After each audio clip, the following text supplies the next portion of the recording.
Bueno, a ver, imaginemos por un momento intentar afinar el motor de un coche de carreras de Fórmula 1 para ganar un campeonato mundial, pero llenando el depósito con el combustible completamente equivocado. Y además apagando el motor durante horas y dejándolo ahí a la intemperie. Madre mía, cualquier mecánico diría que es una locura absoluta, vamos. Totalmente. Te diría que el coche jamás va a rendir y que probablemente el motor acabe destrozado por dentro. Claro, es que es lógico. Pues fíjate, eso es exactamente lo que la cultura ecuestre moderna le hace al sistema digestivo del caballo todos los días. O sea, se habla constantemente de doma, de ejercicios, de conseguir una reunión perfecta en la pista. De ganar competiciones, de saltar más alto. Justo. Pero se ignora por completo la maquinaria interna, el motor del animal. Es una analogía muy precisa, la verdad, porque a menudo se busca, digamos, esa precisión mecánica en la pista de entrenamiento, aplicando un montón de técnicas para corregir un problema que parece de actitud o de rendimiento. Ya. Y no se dan cuenta de que el fallo está en el cimiento más básico.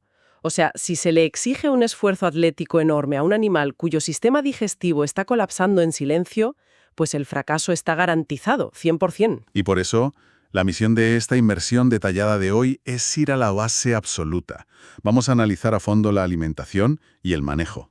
Porque la evidencia científica actual, desde la etología hasta la veterinaria clínica, revela que una cantidad asombrosa de problemas físicos y de comportamiento que vemos montando, en realidad, empiezan en el comedero. Empiezan en la base, sí. Vale, vamos a desempacar esto. Porque para entender qué necesita un caballo hoy, estabulado en pleno siglo XXI, hay que mirar millones de años atrás. Exacto. Hablamos de unos 55 millones de años de evolución, para ser exactos. ¡Qué barbaridad! Sí, sí. El cuerpo del caballo no se diseñó en absoluto para vivir en un box de 3 por 3 metros, esperando a que alguien, pues no sé, le traiga un cubo de comida 2 veces al día. Por diseño biológico puro y duro, es un herbívoro nómada. Un herbívoro nómada, o sea, hecho para moverse. Eso es. Su anatomía entera, desde la mandíbula hasta el último tramo del intestino, está creada para una sola cosa, que es moverse constantemente, paso a paso, y consumir pequeñas cantidades de forraje fibroso durante muchísimas horas. Pero a ver, ¿cuántas horas exactamente? Porque, claro, cuando se piensa en pastar, la imagen mental que se suele tener es un rato por la mañana y otro rato por la tarde en el prado, y ya está. ¿Qué va? ¿Qué va? En estado salvaje, o incluso en libertad en un prado que sea lo suficientemente grande, un caballo dedica entre 12 y 16 horas de su día a buscar comida y masticar. Entre 12 y 16 horas. Madre mía. Sí. Es un flujo continuo. La biología lo denomina alimentación por goteo, o trickle feeding en inglés. Es, digamos, un sistema que literalmente nunca se detiene por completo. 12 a 16 horas comiendo. Y aquí es donde los datos anatómicos resultan realmente sorprendentes frente a ese comportamiento. Porque, a ver, uno pensaría que un animal de media tonelada, que pasa la mayor parte de su vida tragando comida, tendría un estómago gigantesco, ¿no? Como el de una vaca. Claro, es lo que dicta la intuición. Pues ocurre todo lo contrario. El estómago del caballo es minúsculo para su tamaño. Representa apenas el 10% de todo su tracto gastrointestinal. Unos 8 a 15 litros de capacidad nada más. Es poquísimo para un animal tan enorme. Lo fascinante aquí es cómo ese tamaño tan reducido no es un defecto evolutivo, ni mucho menos, sino una adaptación perfecta a ese estilo de vida nómada que comentábamos. A ver, las vacas necesitan estómagos multicamerales inmensos, porque ingieren grandes cantidades de golpe y luego se tumban tranquilamente a rumiar. Tienen tiempo para hacer la digestión en paz. Exacto, pero el caballo, como animal de presa, que siempre debe estar listo para huir de un depredador, no podía permitirse cargar con un tanque pesado y lleno de comida. Claro, no podría correr. Imposible. Por eso la evolución dictó un estómago pequeño, porque la comida entraba de forma constante, en dosis muy pequeñas y pasaba rápidamente al resto del sistema. Fíjate, es como si el estómago del caballo fuera la batería de un teléfono móvil diseñada específicamente para estar siempre conectada a un cargador de muy bajo voltaje. Me encanta ese ejemplo. O sea, necesita una corriente constante, muy suave y continua, para funcionar de manera óptima y no degradarse. Pero lo que se hace hoy en día es desconectar ese teléfono durante horas y horas, dejar que la batería caiga casi a cero y de repente, ¡pam! El supercubo de pienso. Eso es, darle una supercarga masiva de alto voltaje. Y claro, el sistema entero se sobrecalienta. Y esa sobrecarga Es el origen de innumerables patologías. Y ojo, no es solo un problema físico, es un imperativo mental. El cerebro del caballo le está enviando señales constantes de que debe buscar fibra, porque su supervivencia depende de ello. Literalmente depende de masticar. Totalmente. No mastica porque sea un glotón o porque se aburra, mastica porque su reloj biológico interno le indica que si deja de comer su sistema colapsa. Pero a ver, espera un momento, porque aquí hay algo que choca mucho con la tradición. Me cuesta creer que la simple hierba o el heno seco sean suficientes. O sea, entiendo que un caballo salvaje, que solo camina por la pradera, pueda vivir de fibra. Pero ¿qué pasa con los caballos de salto, de doma clásica, de raid? Los caballos de deporte, claro. Esos caballos sudan, trabajan intensamente, necesitan una explosividad tremenda en la pista. ¿Realmente un caballo de alto rendimiento puede obtener la energía que necesita para competir solo de masticar heno? Parece, no sé, muy contraintuitivo, porque desde siempre la cultura popular ecuestre ha insistido en darles grandes cantidades de cereales, avena o piensos llenos de melaza para darles energía, supuestamente. Ya. Pues esa es precisamente la gran trampa de la equitación moderna y es súper vital entender por qué ocurre esto. A ver, históricamente, cuando se empezó a usar a los caballos para trabajos agrícolas pesados, se asumió de forma errónea que funcionaban como nosotros. Claro, antropomorfismo puro. Exacto. Si un humano necesita correr una maratón, ¿qué hace? Pues se toma un gel de glucosa, azúcares rápidos, un plato de pasta. Pero el caballo hace su verdadera magia biológica en el intestino grueso, concretamente en el ciego y el colon. Esos órganos son gigantescos y actúan como una enorme cuba de fermentación. Una cuba llena de miles de millones de microbios, bacterias, hongos. Es todo un ecosistema trabajando en la oscuridad. Así es. Y la clave de todo esto está en lo que producen esos microbios. Ellos toman la fibra estructural del heno, que el caballo por sí mismo no es capaz de digerir, la fermentan lentamente y producen los llamados ácidos grasos volátiles. Vale, y esos ácidos grasos son el combustible. Eso es. Son absorbidos por el torrente sanguíneo y proporcionan entre el 50 y el 70% de la energía diaria que necesita el caballo. Es una energía, digamos, de liberación lenta, muy constante, que da muchísima resistencia y fuerza sin provocar esos picos locos de excitabilidad. O sea, la energía real, incluso para el deporte de élite, viene de la fibra. Qué interesante. Aquí es donde se pone realmente interesante la cosa. Porque si la ciencia dice que la fibra es el supercombustible, ¿qué ocurre físicamente por dentro cuando se les dan esos cubos enormes de pienso concentrado creyendo que se les hace un favor? Pues que ocurre un desastre a nivel microscópico, literalmente. El estómago y el intestino delgado del caballo tienen una capacidad limitadísima para procesar azúcares y almidones. A ver, si se le da una ración pequeñita, bueno, puede manejarlo. Pero si se le da una cantidad masiva de cereales, el sistema se satura por completo. No da abasto. No da abasto. Entonces, el almidón, que no se logra digerir, pasa de largo y cae directamente en esa gran cuba de fermentación, el intestino grueso. Es decir, se les tira una bomba de azúcar a unos microbios que solo saben procesar hojas secas y heno. Literalmente. Y cuando ese almidón llega allí de golpe, unas bacterias específicas que se alimentan de azúcar empiezan a multiplicarse de forma brutal, descontrolada. Y al hacerlo, producen ácido láctico. El ambiente interno de esa cuba, que debería ser neutro, se vuelve tremendamente ácido. El pH cae en picado y las bacterias buenas, las que digieren la fibra y mantienen vivo al caballo, empiezan a morir masivamente. Y esa muerte masiva de bacterias no es algo silencioso, claro. Se liberan endotoxinas al torrente sanguíneo, y esto es lo que desencadena unas patologías aterradoras. Según los estudios, esas toxinas viajan por la sangre y afectan a los vasos sanguíneos más sensibles del animal, que son los que están dentro de los cascos, provocando una inflamación brutal, lo que se conoce como laminitis, ¿verdad? Exacto, la temida laminitis. Es una inflamación dolorosísima que puede acabar con la vida útil del animal y, en muchos casos lamentables, con el animal mismo. Y fíjate, todo empezó simplemente porque alguien pensó que el caballo necesitaba un empujón extra de energía a través de cereales, ignorando que su motor funciona única y exclusivamente con fibra.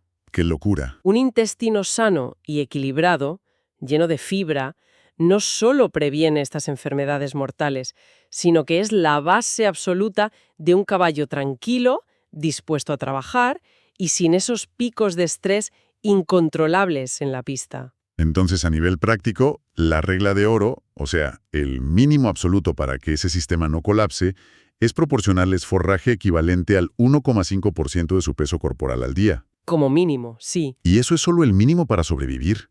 Lo ideal es que tengan acceso continuo, todo el rato. Pero claro, esto choca de frente como un tren, con las rutinas de las hípicas modernas. Choca totalmente. Las pausas sin comida son el pan de cada día en las cuadras, y esto nos lleva al gran problema del ácido gástrico. Hay que imaginar esto visualmente. Es como tener un grifo de ácido altamente corrosivo goteando dentro del estómago las 24 horas del día sin botón de apagado. Ese concepto del grifo de ácido es fundamental para entender al caballo. A ver, a diferencia de los humanos o de los perros, por ejemplo, que segregamos ácido gástrico principalmente cuando olemos la comida o cuando empezamos a masticar, el caballo segrega ácido clorhídrico continuamente, haya comida o no. Wow. Claro, como la naturaleza diseñó al caballo para estar comiendo durante 16 horas al día, asumió que siempre habría comida en el estómago para absorber todo ese ácido. Y en estado salvaje, esa barrera física funciona de manera perfecta, porque el hecho de masticar constantemente genera una barbaridad de saliva. Muchísima saliva, litros y litros. Y esa saliva no es solo agua, está cargada de bicarbonato, que es un antiácido natural de altísima potencia. Entonces, todo ese forraje mezclado con saliva forma una especie de alfombra esponjosa que flota en el estómago y frena el ácido. Pero la gran pregunta es, ¿qué pasa a las 3 de la madrugada en una cuadra convencional cuando el caballo terminó su pequeña red de heno a las 8 de la tarde? Pues lo que pasa es un drama silencioso. El estómago se vacía por completo, pero el grifo de ácido sigue goteando sin parar. Sin esa alfombra de fibra y sin la saliva alcalina que produce la masticación, el ácido se acumula en el fondo del estómago libremente. Y aquí hay un detalle anatómico crucial que hay que entender. A ver. La parte inferior del estómago del caballo está adaptada, tiene tejido glandular para soportar ese ácido, pero la mitad superior, la parte no glandular, no tiene ninguna capa protectora mucosa. Es un tejido súper vulnerable, casi como el de nuestro esófago. Así que cuando el caballo se mueve, o simplemente por la acumulación excesiva de los líquidos con el paso de las horas, ese ácido salpica hacia arriba. Exacto. Y quema literalmente las paredes de la parte superior del estómago. Las investigaciones clínicas indican que las pausas sin comer jamás deberían superar las 4 horas. O sea, ese es el límite seguro. 4 horas máximo, sí. Porque en el momento en que se superan las 6 horas de ayuno, el riesgo de desarrollar úlceras gástricas severas se dispara de forma alarmante. Y, sin embargo, la realidad de muchísimas prácticas de manejo actuales implica que los animales pasen hasta 9, 10 o incluso 12 horas sin comer durante la noche. O sea, se les da la cena súper temprano para la comodidad del personal de la hípica y no vuelven a ver una brisna de forraje hasta la mañana siguiente. Es, de verdad, una tortura silenciosa. Si conectamos esto con el comportamiento diario que ven las personas que tienen caballos, no estamos hablando solo de un daño físico invisible por dentro. Un animal que siente como el ácido le está quemando el estómago por dentro va a experimentar un dolor punzante, sordo y constante. Y a nivel mental, su instinto biológico le está gritando que mastique para salvar su vida. Entonces, ¿cómo se manifiesta esa frustración en un box cerrado donde no hay nada que comer? Pues se manifiesta en lo que tradicionalmente, y de forma muy equivocada, diría yo, se han llamado siempre vicios de cuadra. Claro, los famosos vicios. Exacto. Vemos caballos que muerden frenéticamente la madera de la puerta, que tragan aire apoyando los dientes en las vallas, el famoso tiro del oso, o que incluso se llegan a comer su propia cama de paja o viruta sucia. Y la ciencia hoy define esto de forma mucho más compasiva, menos mal. Es una redirección del comportamiento de forrajeo. O sea, no es que se porten mal. No, ¿qué va? El animal necesita masticar desesperadamente para generar saliva y calmar el ardor brutal que tiene en el estómago. Y al no tener heno a su disposición, pues mastica lo primero que encuentra a su alcance. Y luego está el infame efecto rebote, que es otra pieza de este desastre. A la mañana siguiente, cuando por fin aparece alguien por el pasillo de la cuadra con un cubo de comida, ese animal lleva 10 horas sufriendo y pasando hambre. ¿Qué hace? Pues se abalanza sobre el alimento, come con una ansiedad desmedida, tragando grandes bocados casi sin masticar. Lógico, está muerto de hambre y de dolor. Y claro, al no masticar lo suficiente en ese momento, no produce saliva.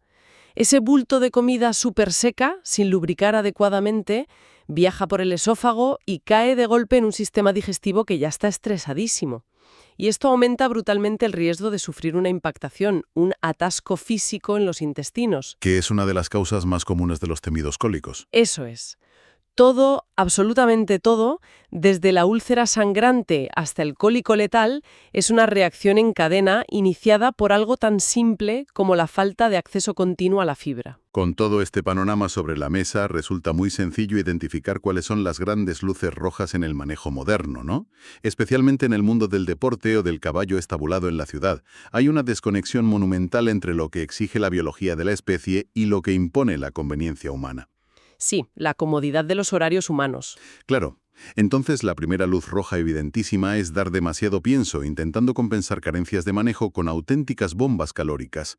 La segunda luz roja es aportar muy poco heno, forzando a esa enorme cuba de fermentación a trabajar en vacío. Y la tercera luz roja, que es súper común, son las restricciones horarias.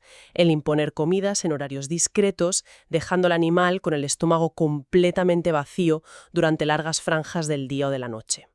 Pero ojo, que hay una cuarta luz roja igualmente devastadora que no podemos obviar, y es la falta de movimiento libre, el aislamiento perpetuo en un box. Claro, el encierro. Porque la biología del caballo está diseñada para comer en movimiento.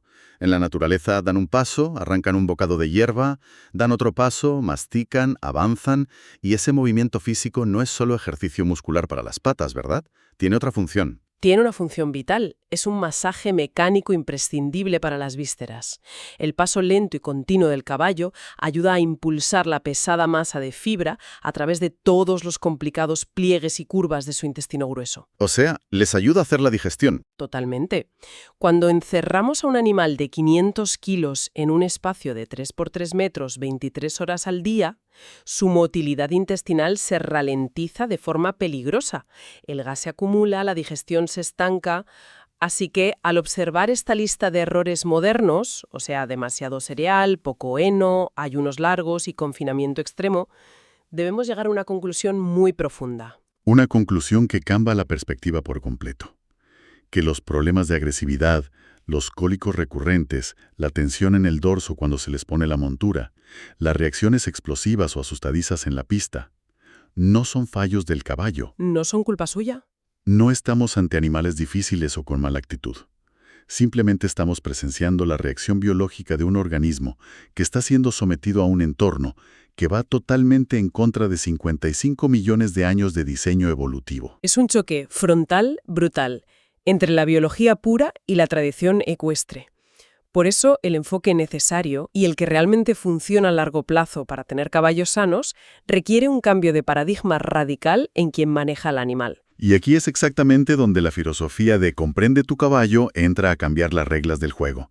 Porque antes de pensar siquiera en pedirle a un animal que haga una sesión a la pierna perfecta, que salte un óxer de 1,5 metros o que mantenga una reunión impecable en la pista, hay que entender realmente al caballo como especie. Hay que entender el porqué de las cosas. Eso es, buscar siempre el porqué detrás de cada reacción.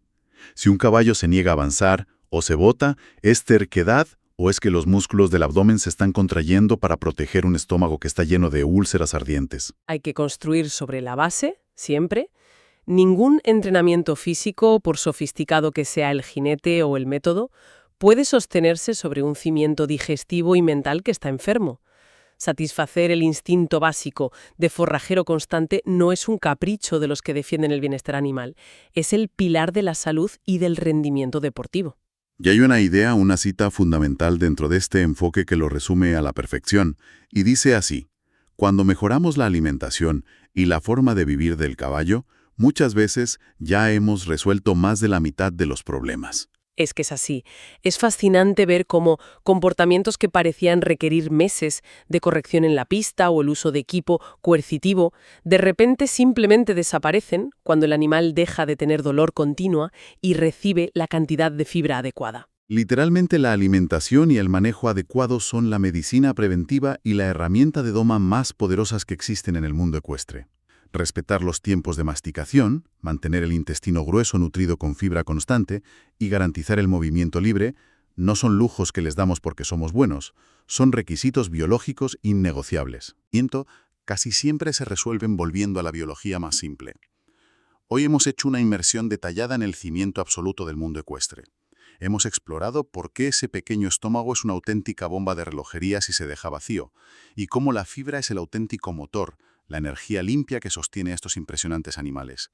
Evidentemente, apenas hemos rasgado la superficie de un universo gigantesco, que abarca microbiología, anatomía y una etología supercompleja. Ciertamente, esto es solo el primer escalón. Queda muchísimo por desgranar sobre cómo optimizar cada tipo de forraje o cómo aprender a leer las señales sutiles de incomodidad digestiva en la cara del caballo. Por eso, para quienes deseen aprender más sobre la alimentación del caballo, profundizar sin perderse en fórmulas químicas incomprensibles y entender realmente qué necesita el cuerpo del animal para prosperar, se puede encontrar contenido mucho más detallado, casos prácticos y cursos completos en Comprende tu caballo. Es el espacio ideal para seguir construyendo esta base de conocimiento de forma sólida y respetuosa. Y bueno, para cerrar esta exploración de hoy, esto plantea una pregunta importante que seguro que dejará a muchos reflexionando. Hemos mencionado esa cuba de fermentación y esos miles de millones de microbios, ¿verdad? Pues la ciencia médica actual está descubriendo el inmenso poder del llamado eje intestino-cerebro. Ostras, la conexión entre la tripa y la mente. Eso es, la conexión directa entre la microbiota intestinal y el sistema nervioso central. Sabemos con certeza que si la falta de fibra o el exceso de cereales alteran esa flora bacteriana, el impacto no es solo un dolor digestivo local, genera señales inflamatorias sistémicas que aumentan directamente la ansiedad, la agresividad y la reactividad nerviosa en el cerebro del animal. ¡Qué concepto tan rompedor! Así que, la próxima vez que veamos a un caballo botándose en la pista, negándose a saltar un obstáculo o mostrando un nerviosismo incontrolable, y escuchemos a alguien desde la grada etiquetarlo como vago, terco o de mal carácter, Típico, sí. quizá deberíamos pararnos a pensar y preguntarnos si realmente estamos ante un problema de actitud que se soluciona trabajando más duro, o usando espuelas más fuertes en la pista. O si por el contrario simplemente estamos observando un microbioma intestinal desesperado, sufriendo en silencio y pidiendo a gritos más seno, más movimiento y menos restricciones en el box. Cambiar la mirada de la mecánica a la biología lo cambia absolutamente todo. Desde luego. Un pensamiento fascinante para dejar a quienes nos escuchan dándole vueltas al tema hasta nuestra próxima inmersión detallado.